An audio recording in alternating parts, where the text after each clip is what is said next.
दोस्तों, आज भी इस दुनिया में ऐसी कई जगह हैं जिनके बारे में बहुत ही कम लोग जानते हैं और जो जगह आज भी कई रहस्यों और मिस्ट्री से भरी हुई हैं। और ऐसी ही 10 रहस्यमय जगहों के बारे में आज हम आपको इस वीडियो में बताएंगे। तो आइए जानते हैं।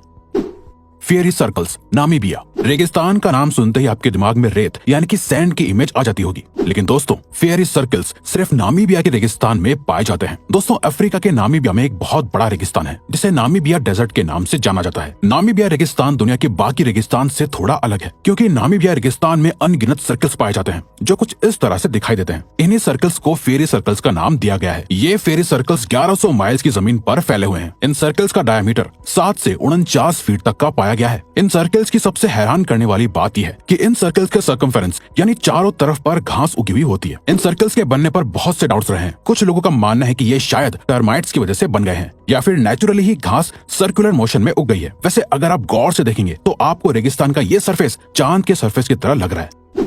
The Great Blue Hole, Belize, Central America. The Great Blue Hole Central America के बलीज शहर के समंदर में पाया जाता है। दोस्तों, ग्रेट ब्लू होल असल में एक मरीन सिंक होल है जिसे आप एक समुद्री गड्ढा भी कह सकते हैं। इस होल की शेप सर्कुलर है जिसका कुल सरफेस एरिया 70,650 स्क्वायर मीटर्स है। इस होल की हैरान करने वाली बात यह है कि इसका पानी बाकी के समुद्र के पानी के मुकाबले में बहुत साफ है, जहाँ पर अक्सर लोग स्कूबा डाइविंग करने के लिए आते हैं और इस जगह पर लोगों को बहुत ही अलग बायोडायवर्सिटी देखने को मिलती है। इस ग्रेट ब्लू होल का डायमीटर 1043 फीट है और इसकी गहराई लगभग 407 फीट है। रिसर्चर्स के मुताबिक ये गड्ढा हजारों सालों के फॉर्मेशन के बाद बना है। ऐसा भी माना जाता है कि ये ब्लू होल असल में पहले एक आइलैंड हुआ करता था जो जियोलॉजिकल चेंजेस की वजह से एक गड्ढे में तब्दील हो गया है। दोस्तों, ये जगह टूरिस्ट्स को बहुत पसंद आती है क्योंकि ये वाकई में बहुत खूबसूरत है। मोरिकी बोल्डर्स, न्यूजीलैंड। दोस्तों, ये जो बड़े बड़े पत्थर आपको नजर आ रहे हैं इन्हीं को मोरिकी बोल्डर्स कहा जाता है। ये बोल्डर्स न्यूजीलैंड के कोकोहे बीच पर पाए जाते हैं। आर्कियोलॉजिस्ट्स के मुताबिक ये पत्थर लगभग 6.5 करोड़ साल पुराने हैं। हर एक बोल्डर का वजन लगभग 1 टन के बराबर है और एक बोल्डर की ऊंचाई लगभग 2 मीटर की है और डायामीटर भी 2 मीटर का ही है। माओरी के पुराने लोगों के मुताबिक ये बोल्डर्स असल में किसी टूटे हुए शिप के टुकड़े हैं जो समंदर में तैर तैर के बीच के किनारे पर पहुंच गए हैं। ये बोल्डर्स ऊपर से ग्रे कलर के नजर आते हैं लेकिन ये अंदर से और भी ज्यादा रहस्यमयी लगते हैं। अगर आप किसी टूटे हुए बोल्डर को देखेंगे तो आपको पता चलेगा कि ये अंदर से रेडिश हैं, जो वाकई हैरान करने वाली बात है। खैर दोस्तों, हर साल लाखों लोग स्पेशली इन बोल्डर्स को देखने के लिए कोकोहे बीच पर जाते हैं। ये बोल्डर्स टूरिस्ट को बहुत अट्रैक्ट करते हैं। Plain of Jars, Laos. दोस्तों, प्लेन ऑफ जार्स लाओस के शियांग खावेंग का एक मेगालिथिक आर्कियोलॉजिकल लैंडस्केप है। प्लेन ऑफ जार्स पर एक ही जगह पर हजारों पत्थरों के जार्स फैले हुए हैं। ये जार्स असल में आयरन एज के माने जाते हैं, जिस हिसाब से ये जार्स आज से लगभग 1500 से 2000 साल पुराने हैं। इन जार्स की हाइट 3 फीट से लेकर 10 फीट तक की है और वजन लगभग 10 टन का है। आपको जानकर हैरानी होगी कि इन जार्स को लोगों का अंतिम संस्कार करने के लिए इस्तेमाल किया जाता था ताकि उनकी बॉडी अच्छे से डिकम्पोज हो जाए। इन जार्स की शेप सर्कुलर और रेक्टेंगुलर है। इन जार्स के साथ साथ डिस्क जैसे स्टोन्स भी लाओस में पाए जाते हैं जो असल में इन जार्स को ढकने का काम करते हैं। इसके अलावा इन जार्स के बारे में एक और कहानी बहुत मशहूर है। लाओस के लोगों के मुताबिक एंशिएंट टाइम के राजा हर जंग को जीतने के बाद अपनी जीत का जश्न मनाने के लिए इन जार्स के अंदर वाइन को स्टोर करते थे। टूरिस्ट लाओस के इन प्लेन ऑफ जार्स को देखना बहुत पसंद करते हैं। दोस्तों, scientist in Plain of Jars को आयरन एज सिविलाइजेशन का बहुत बड़ा और इम्पोर्टेंट एविडेंस मानते हैं। Lake Maracaibo, Venezuela. Lake Maracaibo Venezuela के नॉर्दर्न इलाके में मौजूद है जिसे स्पेनिश में लागो दे मैराकाइबो कहा जाता है। ये लेक साउथ अमेरिका की सबसे पुरानी और अर्थ की ओल्डेस्ट लेक्स में से एक है। साइंटिस्ट के मुताबिक ये लेक एंडीज माउंटेन में से 36 मिलियन ईयर्स पहले बनी थी। दोस्तों, ये लेक अपने आप में बहुत खास है। असल में दोस्तों, मैराकाइबो लेक और उसके पास की लैंड ऑयल और गैस का बहुत अच्छा रिसोर्स है। बल्कि मैराकाइबो लेक तो वेनेजुएला के ऑयल प्रोडक्शन का इकलौता साधन है, लेकिन मैराकाइबो लेक असल में एक और चीज के लिए बहुत मशहूर है। दरअसल दोस्तों, मैराकाइबो लेक पर सबसे ज्यादा बिजली गिरती है। इस लेक के ऊपर हमेशा काले घने बादल छाए रहते हैं और रोज रात को यहाँ पर बहुत ज्यादा बिजली गिरती है। लेक मैराकाइबो में 1 मिनट के अंदर 28 बार बिजली गिर जाती है। बिजली गिरने के इस फिनोमेना को काटाटुम्बो लाइटिंग कहा जाता है।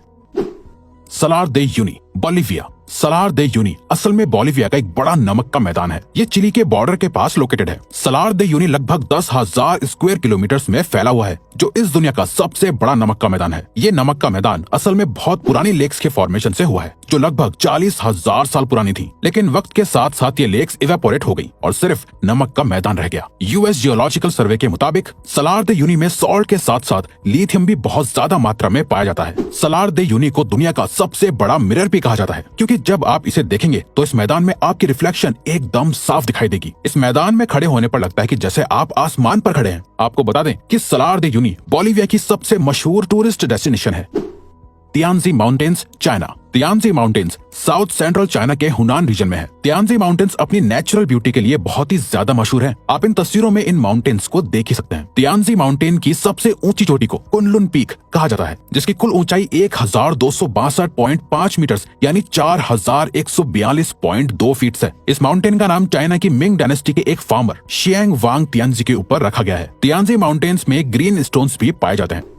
Flying geyser, Nevada. दोस्तों, फ्लाइंग गीजर यूएस के नेवाडा में है। फ्लाइंग गीजर एक नेचुरल गर्म पानी का झरना है जो असल में गलती से डिस्कवर हो गया था। दरअसल दोस्तों, एक बार एक आदमी खेती करने के लिए खुदाई कर रहा था, जब अचानक से जमीन में से गर्म गर्म पानी निकलने लगा, जिसका टेम्परेचर लगभग 200 फ़ारेनहाइट था। जिसके बाद इस पानी ने एक झरने का रूप ले लिया था। आज के वक्त में ये फ्लाइंग गीजर लगभग 74 एकड़ में फैला हुआ है। ये फ्लाइंग गीजर देखने में बहुत सुंदर लगता है। 2016 में बर्निंग मैन प्रोजेक्ट ने इस फ्लाइंग गीजर समेत आसपास के लैंड को $6.5 मिलियन में खरीद लिया था, जिसके बाद उन्होंने इस जगह पर आने के लिए सिर्फ कुछ ही लिमिटेड लोगों को एक्सेस दिया है।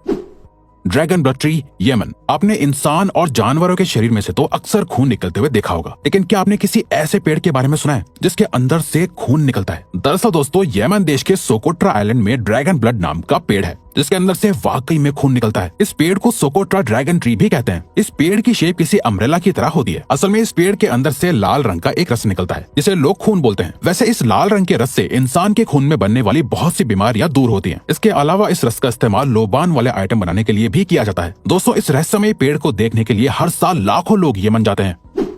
आइस केव, आइसलैंड। आपने मूवीज में तो बहुत बार बर्फ की गुफा देखी होगी, लेकिन क्या आप जानते हैं एक बर्फ की गुफा असल में एग्जिस्ट करती है। आइसलैंड में एक ऐसी गुफा है जो पूरी तरह से बर्फ से बनी हुई है। आपको जानकर हैरानी होगी कि ये गुफा 320 फीट से भी ज्यादा गहरी है। दोस्तों, इस गुफा के अंदर का टेम्परेचर बहुत ही ज्यादा लो होता है, इतना कि कोई भी इस गुफा के अंदर 30 मिनट से भी ज्यादा नहीं रुक सकता है। दोस्तों, जैसे बर्फ कभी पानी जैसी नजर आती है तो कभी बादल जैसी, ठीक उसी तरह इस गुफा का कलर भी अक्सर बदलता रहता है। कभी तो ये गुफा नीली दिखाई देती है तो कभी एकदम दूध जैसी सफेद दिखाई देती है।